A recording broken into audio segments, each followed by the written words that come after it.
Hello नमस्कार दोस्तों, आप सभी का हमारे चैनल पर बहुत बहुत स्वागत है। और आप मेरे साथ पढ़ रहे थे भारतीय भूगोल। भारतीय भूगोल के अंतर्गत जो पिछली वीडियो थी उसके अंदर हमने झीलों के ऊपर विस्तृत जो है डिस्कशन किया था। और जो आज की वीडियो होगी इसके अंदर हम पढ़ेंगे उत्तर भारत का मैदान और तटीय मैदान। और जो हमारा आज का टॉपिक है वह तटीय मैदान और उत्तर भारत का मैदान। तो सबसे पहले मैं आपको, जैसा आप ये चित्र देख पा रहे हैं, आपको समझा दूं कि मैंने इस चित्र के अंदर क्या बनाया हुआ है। जैसा आप ये रेड लाइन से जो लाइनें देख रहे हैं, रेड लाइन से जो लाइनें देख रहे हैं, ये नदियां हैं।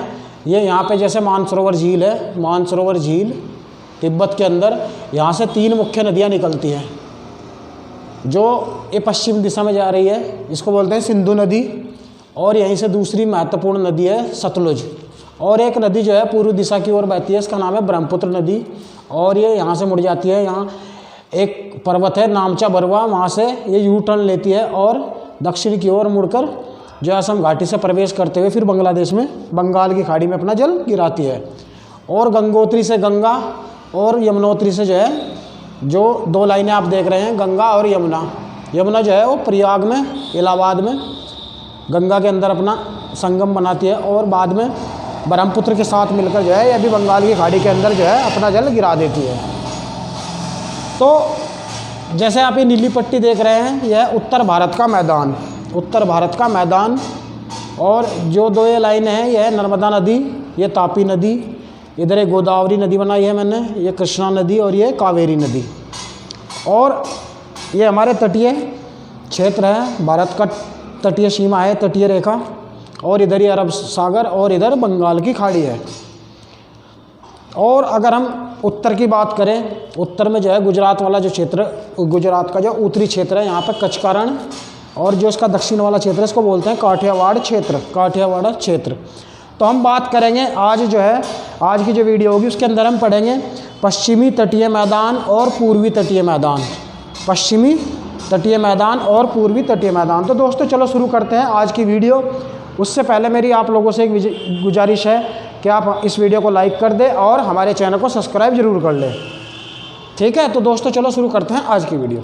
जैसा हम बात करते हैं मैदान, जो तटीय जो मैदान है, प्रायद्वीपीय पठार की पश्चिमी, प्रायद्वीपीय जो पठार है उसकी पश्चिमी एवं पूर्वी सीमा, प्रायद्वीपीय जो पठार है उसकी पश्चिमी और पूर्वी सीमा तथा भारतीय तटरेखा के बीच स्थित संकरे जो मैदान है, भारतीय जो तटरेखा है, भारत की पश्चिमी सीमा और पूर्वी सीमा और जो तटरेखा के बीच का जो संकरा जो मैदान है उसको हम बोलते हैं तटीय मैदान। क्या बोलते हैं उसको? तटीय मैदान।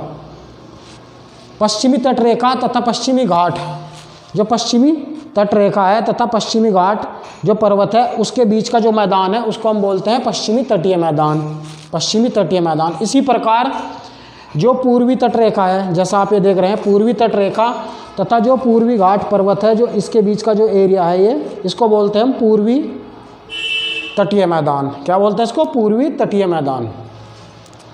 और जो ये मैदान है इनका जो निर्माण है, जो ये तटीय जो मैदान है इनका निर्माण समुद्री क्रिया से या नदियों के निक्षेप क्रिया से बने हैं। तो आइए हम बात करते हैं सबसे पहले पश्चिमी तटीय मैदान पर। पश्चिमी तटीय मैदान, पश्चिमी जो तटीय मैदान है इसकी जो औसत चौड़ाई की बात करें वो 64 किलोमीटर के लगभग है, 64 किलोमीटर के लगभग जो है इसकी औसत चौड़ाई है।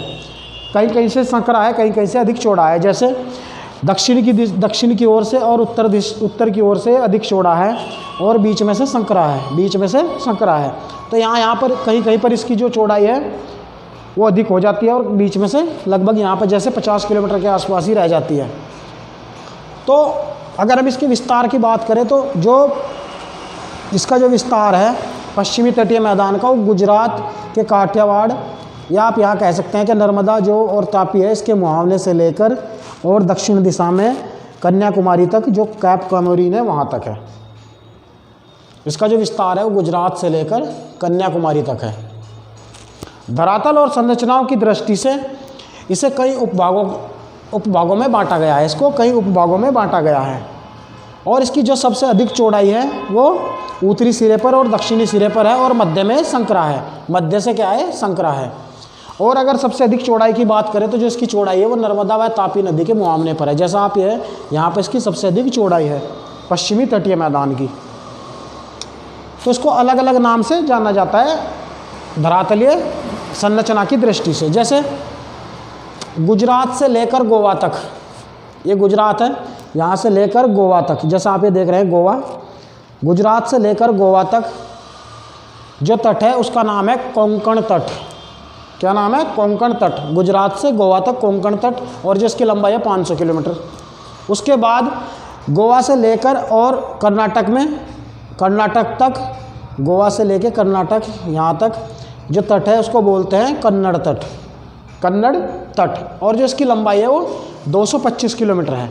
इसी प्रकार कर्नाटक के मंगलोर से लेकर और कन्याकुमारी, केरल की कन्याकुमारी तक, लास्ट तक जो है, जो ये तट है इसका नाम है मालाबार तट, और जिसकी लंबाई है 500 किलोमीटर। मालाबार तट, या इसको केरल तट भी कहते हैं, केरल तट। और यहाँ पर जो है, जो पश्चिमी तटीय जो मैदान है, यहाँ पर अनेक लैगून झीलें पाई जाती हैं।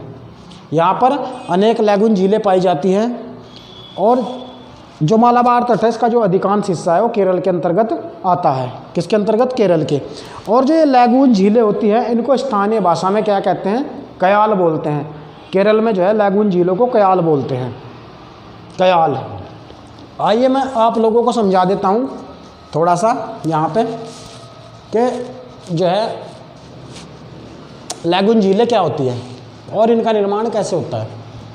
लैगून झीलें, जैसे आप ये चित्र देखिए, लैगून झीलें, जैसा आप ये चित्र देखिए, मान लिया भारत का तटीय क्षेत्र है और इसके अंदर ऐसा है। कभी कभी क्या होता है, जो तटीय क्षेत्र होता है और मान लिया इधर समुद्र है, समुद्र, तो समुद्र का पानी जो है वो तटीय मैदान में अंदर तक घुस जाता है ऐसे। और जो इसका मुहावना है, ये यहाँ मुहावना जो है गाद निक्षेप और बालू से जो है मुहावना इसका बंद हो जाता है, क्योंकि समुद्र जो है वो लगातार लहरें छोड़ता रहता है। तो इस प्रकार जो ये यहाँ पे जो निर्मित झील हो जाती है, जो पानी इकट्ठा हो जाता है, इसको बोलते हैं लैगून झीलें। कैसी झील है? लैगून झील, लैगून झील। और ये लवणीय होती है, समुद्र का जो जल है वो खारा होता है, लवणीय झील है, लवणीय या नमक वाली खारे पानी वाली झील है। तो जो पश्चिमी तटीय जो मैदान है उसमें अनेक लैगून झीलें पाई जाती है। जैसे केरल के अंदर वेम्बनाड झील और अष्टामुडी झील जो है वो केरल के अंदर जो है अष्टामुडी और वेम्बनाड झील जो है वो लैगून झील का उदाहरण है, और स्थानीय भाषा में इनको कयाल कहते हैं, कयाल। और पश्चिमी तटीय मैदान की ओर जो नदियाँ बहती हैं वो छोटी नदियाँ हैं, और क्योंकि जो पश्चिमी घाट पर्वत है जो उसका कगार है वो बहुत ही तिरु ढाल वाला है, तिरु ढाल वाला है। जैसा आप ये चित्र देखें, जो पूर्वी घाट है वो कम ढाल वाला है, और जो पश्चिमी घाट जो मैदान है, तटीय जो घाट है उससे लेकर जो समुद्री तट सीमा है ये बहुत ही तिरु ढाल वाला है। कैसा है? तिरु ढाल। तो जो यहाँ पे नदियाँ होंगी वो बहुत ही तिरु ढाल वाली होगी, तिरु ढाल वाली नदियाँ पाई जाती है यहाँ पे। और पश्चिमी घाट का जो कगार है वो बहुत ही ज़्यादा तिरु है, इसलिए जो यहाँ नदियाँ हैं वो एस्चुरी या जवार नदमुख बनाती है। क्या बनाती है? एस्चुरी या जवार नदमुख। मैं आपको समझा देता हूँ एस्चुरी या जवार नदमुख क्या होता है। जैसे तिरु ढाल वाली नदियाँ हैं वो ऐसे बहुत ही तेज़ गति से जो है अपना पानी समुद्र की ओर बहाती है, तो उससे क्या होगा, जो तटीय जो किनारा होगा, समुद्र का पानी और जो नदियों का पानी होगा उसके बीच में आपस में टकराव होगा, और नदियों का जो पानी है उसको समुद्र को पीछे की ओर धकेलने का प्रयास करेगा, और समुद्र जो है नदी के पानी को पीछे धकेलने का प्रयास करेगा।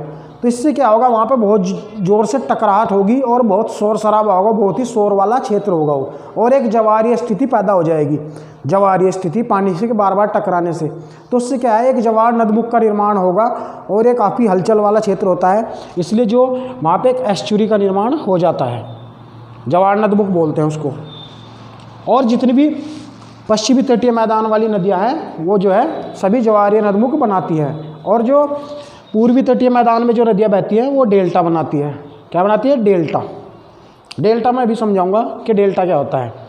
जैसे हम देख लेते हैं, जैसे गुजरात के अंदर दो नदियाँ हैं, नर्मदा और तापी जो जवार नदमुख बनाती है, और खंबात की खाड़ी यहाँ पे अपना जल गिराती है। इसी प्रकार गोवा के अंदर मांडवी और जुआरी नदियाँ हैं, जवार नदमुख बनाती है। कर्नाटक के अंदर शरावती जो नदी है कर्नाटक में, जिसके ऊपर जोग जलप्रपात है, भारत का सबसे ऊंचा जलप्रपात भी है, जिसको गांधी सागर और गोरा सोपा भी बोलते हैं जलप्रपात, वो इसके ऊपर है। तो ये भी जवार नदमुख बनाती है। और ऐसे ही केरल के अंदर है भरतपुजा नदी और पेरियार रिवर जो है वो भी जवार नदमुख बनाती है। तो आइए अब हम बात करते हैं पूर्वी तटीय मैदान। जैसा आप ये चित्र देख रहे हैं, पूर्वी तटीय मैदान। पूर्वी तटीय जो मैदान है उसका निर्माण जो है वो सैकड़ों नदियों के डेल्टों से हुआ है, सैकड़ों नदियों के डेल्टे से हुआ, क्योंकि जो प्रायद्वीपीय भारत है उसका ढाल जो है पूर्व की ओर है, और यहाँ की जो सारी नदियाँ हैं वो डेल्टा बनाती है, जैसे कि गोदावरी नदी और कृष्णा नदी का डेल्टा, कावेरी नदी का डेल्टा।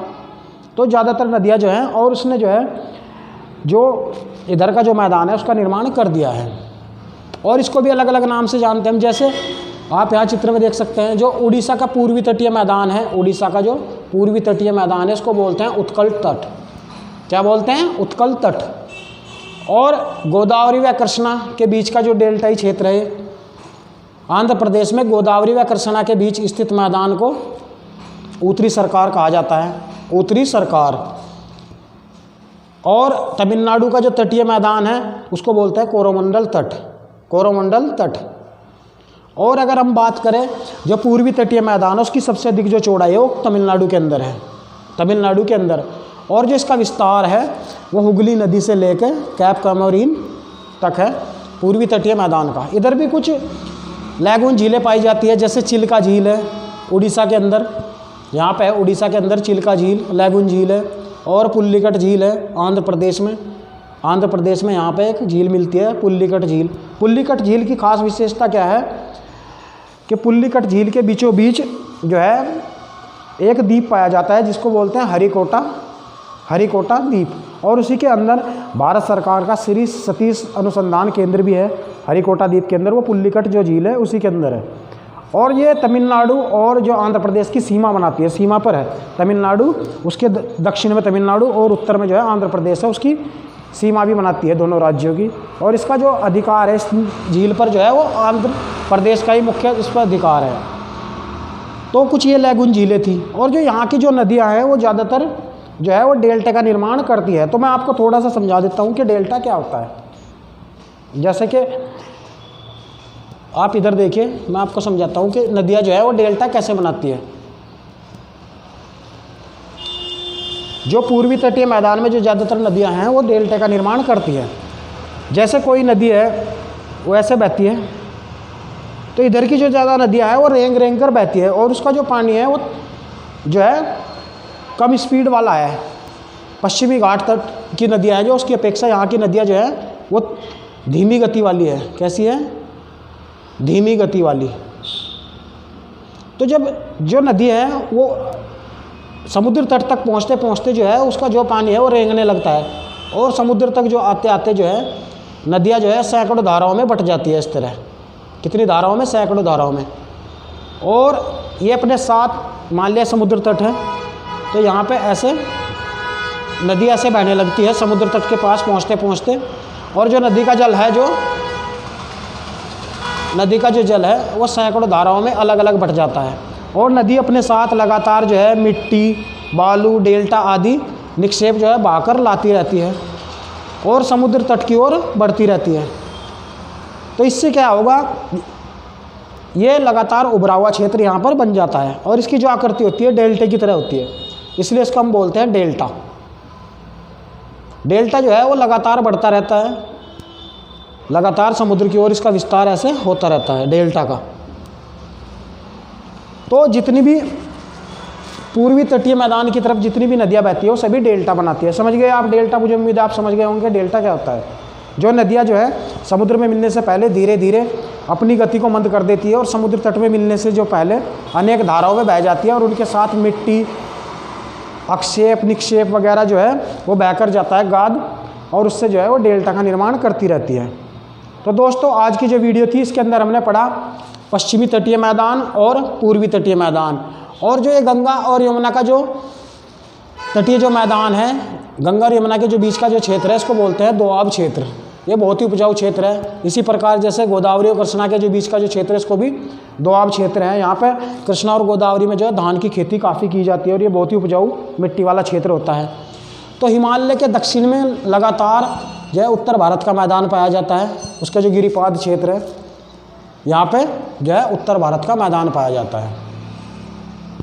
जैसे आप इस चित्र में यहाँ पे देख लीजिए, आपको मैं एक चीज़ और समझा देता हूँ। उत्तर भारत का जो मैदान है, जैसे ये हिमालय वाला क्षेत्र है, तो जब कोई नदी यहाँ से ऐसे ऐसे बहती है और तो जो गिरिपाद बोलते हैं इसको, गिरिपाद वाला जो क्षेत्र होता है ये मोटे मोटे पत्थर है। जैसे कोई नदी है वहाँ से आएगी तो जो बड़े बड़े पत्थर जो अपने साथ बहाकर लाती रहती है वो हिमालय से, तो उनका जो हिमालय का जो निचला जो क्षेत्र है वहाँ पर वह बड़े पत्थरों को छोड़ देती है और धीरे धीरे आगे बालू और मिट्टी के आगे निकल जाती है। तो जो ये क्षेत्र है इसको बोलते हैं भाबर क्षेत्र। जहाँ पे जो है बड़े पत्थरों को छोड़ देती है उसको भाबर क्षेत्र, और जो आगे जो मैदान निकल जाता, जो आगे नदी जो आगे निकल जाती है उसको बोलते हैं उत्तर भारत के मैदान का वो निर्माण करती है, आगे मैदान में पहुँच जाती है नदियाँ। ठीक है, तो दोस्तों ये थी हमारी आज की वीडियो। आप इस वीडियो को लाइक करें और हमारे चैनल को सब्सक्राइब जरूर कर लें। तो मैं जल्दी मिलता हूँ नेक्स्ट वीडियो में, तब तक आपका दिन शुभ हो। वीडियो देखने के लिए बहुत बहुत धन्यवाद। Thank you.